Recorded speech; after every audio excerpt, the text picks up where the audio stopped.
Hello peeps and welcome to I'm not sure what to call this. I guess a step-by-step look at the most recent Pokemon trailer. It is the Pokemon trailer that came out on July 13th, where I'm just going to take a frame-by-frame look at this thing. We're going to point out anything that's really neat. I'm going to fanboy over it. You're going to watch. You're going to have fun, ideally. We're just going to talk about little things as they come up. So yeah, pretty neat. This trailer has a lot of in real life sequence, so I won't really be covering that. So this should be relatively quick. I assume this is gonna be like a 15-minute, an 11 to 14-minute video. Anyway peeps, thanks for watching. Let's get into this right now, starting the trailer. Okay, so here we have a look at the new Battle Royale mode. It's nothing too big, just really the logo. But there is something kind of neat in one of their shirts. One of the boys is wearing a Pikachu surfing on a rainbow shirt. It's just a neat little detail. It's pretty cool that you'll have these kind of things on your t-shirts now. And overall, the setup looks pretty sweet, a lot of nice colors. Moving on. In this frame here we see Fletchling. Now this is pretty notable because it probably means we can capture Fletchling early on in the game. And I think that's kind of unique. We haven't really had that, I believe. Not one of the past regional birds being this early in the game. So that's interesting in its own right. And I really like Fletchling, but I don't think I'm gonna capture it this time. I think I'm gonna prefer the Woodpecker for this round.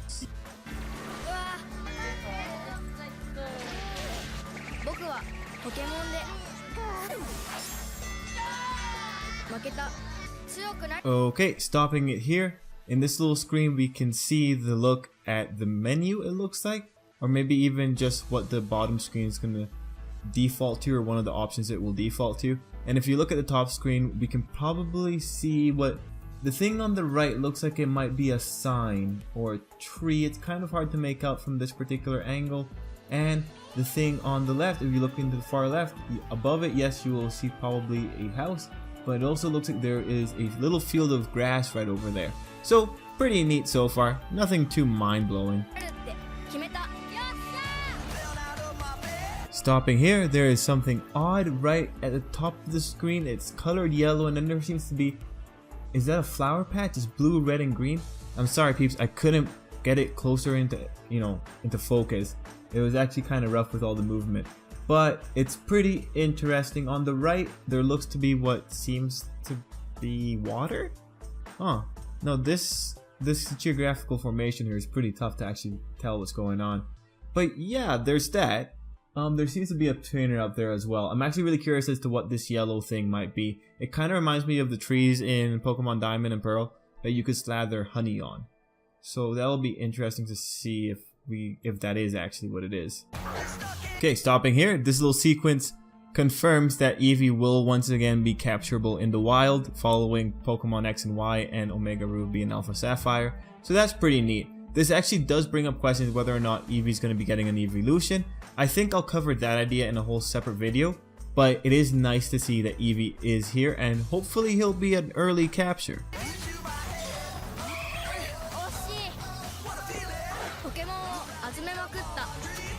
Okay, stopping here because this actually shows us a little bit about Eevee. I may not even have to make another Eevee video. So, okay, we have the evolution slots in the Pokedex. Let's count them out. We've got Jolteon, Flareon, Vaporeon, Umbreon, Espeon, Leafeon, Glaceon, Sylveon. Okay, it seems that there's slots for all of the known Eeveelutions, but there is no extra Eevee slot. So what does that mean? Well, we may not be getting an Eeveelution unless Nintendo decides to play a trick on us. Unless they specifically edited it out to make it seem... Oh no, I don't know. That's kind of tough to actually tell. I don't think it's gonna... we'll have to see. They might still be playing a trick on us. You never know. Moving on!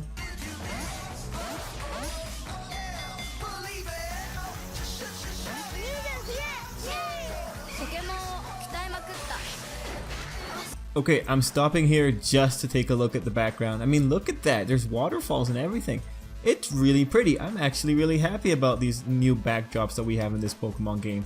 They really make this whole things seem a lot, you know, more pleasing to the eyes. Like, props to Game Freak for going this far with the Pokemon backgrounds. It's better than just a grass field with wind blowing in it, that's for sure. Anyway, sorry, let's continue.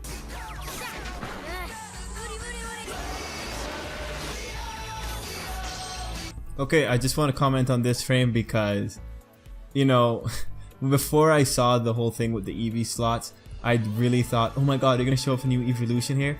But no, they didn't. They just kind of played with our joys or played with our expectations. It's neat that they're focusing so much on Eevee though. That's what really makes this whole thing pretty sketchy. I wouldn't be surprised if they actually did edit the game just to include the 7 slots and not include a possible Eeveelution. But we'll really have to see. Maybe Eevee's getting so much attention because it may be getting a Mega Evolution. That'd be pretty cool. But we'll really have to see, and let's just continue on with the video. Okay, from here on it's when we start seeing some of the newer features. And right before this we saw the little trainer dancing or making kind of gestures. And then we see Pikachu kind of powering up. So this is one of the possible ultimate moves that's been speculated about. It seems to be linked to the watch, as we'll see later on. And it's pretty interesting. I made a video about this, so if you're watching this video and you haven't seen the other one, I highly recommend checking it out. I'll put it up in the cards or something. It's a pretty interesting concept, and it might mean that Pokemon have more than 4 moves now. But it's a move that you cannot use often. Otherwise, it wouldn't really be an ultimate move. Anyway, let's continue.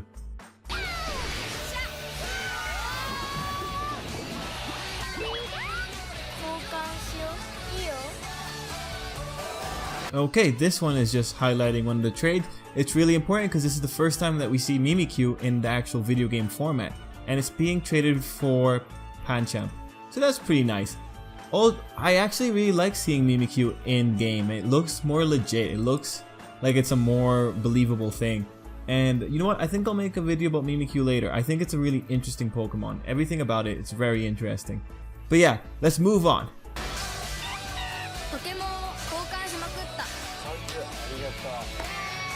Okay, so here we're going through a montage of areas. I do not believe we've seen this area before. It looks like it's one of the volcanoes. It's pretty neat. You know, I wonder what kind of Pokemon we can see here. There's torches at the top, so it might be somewhere important, or we might be approaching some kind of town. Let's see what the next one is. And it is a grove, a forested area. We kind of have already seen this shot before. We've seen it on the main Pokemon website. It's pretty cool. It's got a really different atmosphere. I have to wonder if this is where Eevee is going to be able to evolve into Leafeon.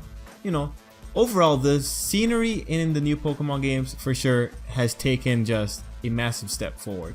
I'm very much into these new environments. A moment with the player's mom. This is most likely very early on in the journey where you're finally leaving home. Of special interest is the Meowth in the background. Yeah. Overall, you know, the mom seems pretty cool and pretty laid back. I think going to an island is really working out for her. She's like, even with her body language, she seems pretty chill. You know, cool mom. Okay, so now talking another new feature. Here we have the player riding a Tauros. Now, from what we can see on this Pokemon, it's outfitted with a saddle and everything. So that makes me assume that this is most likely not your own Tauros. This might be one of those Pokemon that you can just use as a service type thing, like the same way you've used Go-Goat, the same way you used Skidoo, the same way you've used a Rhyhorn before. I think that's what's going on. It's just cool that we have more variety. It even looks like the little player character is wearing a helmet.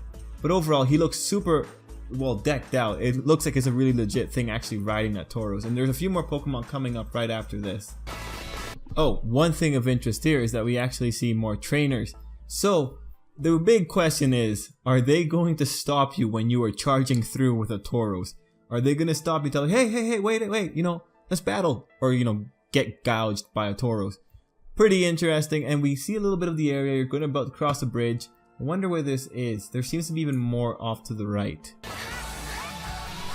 Okay, here's where we start seeing the Pokemon using these new special moves. They haven't been officially announced yet, but it looks pretty neat. We see this symbol comes up, and then we see things happening with the Pokemon, things being empowered. It's a pretty cool little feature. It's very interesting that to trigger it, the players also kind of make a little dance. It kind of reminds me of Girahim from Skyward Sword. but that's another topic altogether. Anyway, let's continue watching.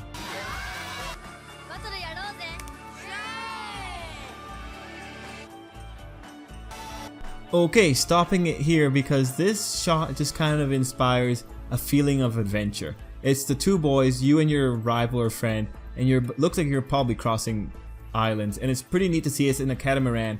So overall, this is a pretty cool shot, and it's neat to see that your rival will be joining you on a lot of these like cross island voyages. It's just a neat little detail, and I imagine you can probably take this boat whenever. It doesn't seem to be just scripted.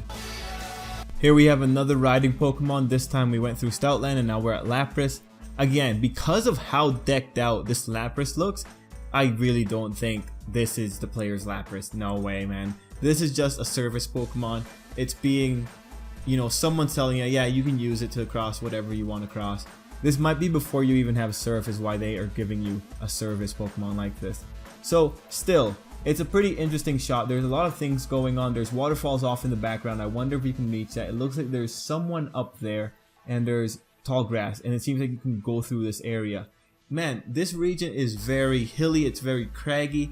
There's a lot of layers to it. It's a pretty interesting place to look at. And actually seeing the color here, it kind of confirms later, or the earlier bit of this video, that the weird shade that we saw near that thing that looked like a yellow tree was actually water. So yeah, that's pretty cool. Moving on.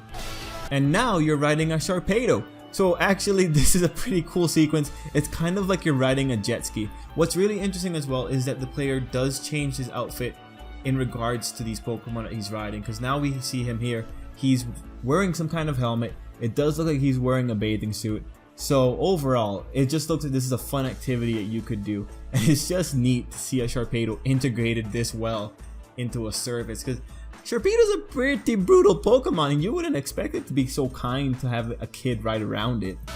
And here's where we have the whole blowout on all the Pokemon moves. So peeps, it's all gonna go really quickly. I'm not gonna stop for them. Just notice each of the starters have their emblems or their type emblems appearing on them, and that's when they fire off their move. Overall, it's a pretty cool sequence just to see all in motion.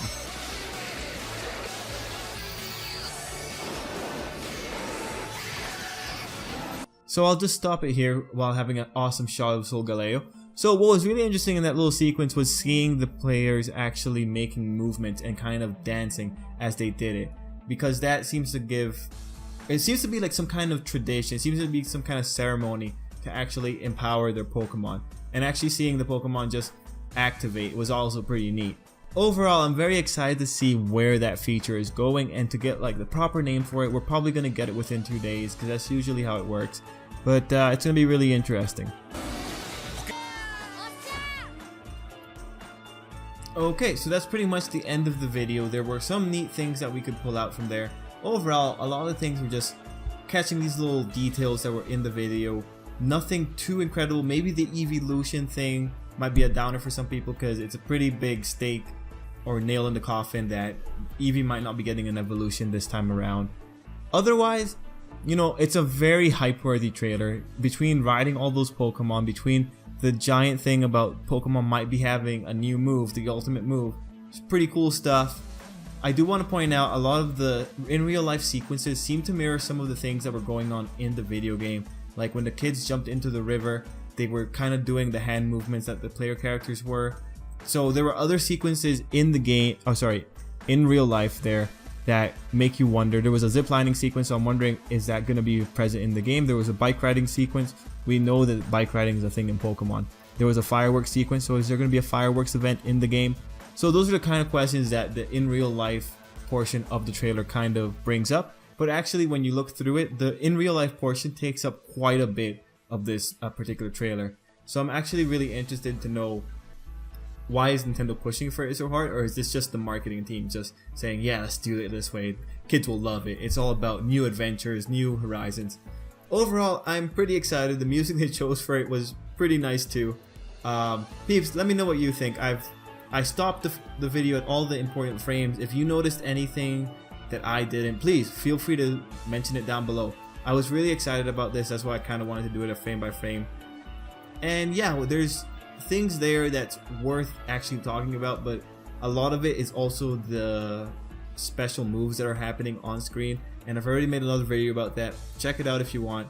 Anyway, peeps, till next time, have a good day.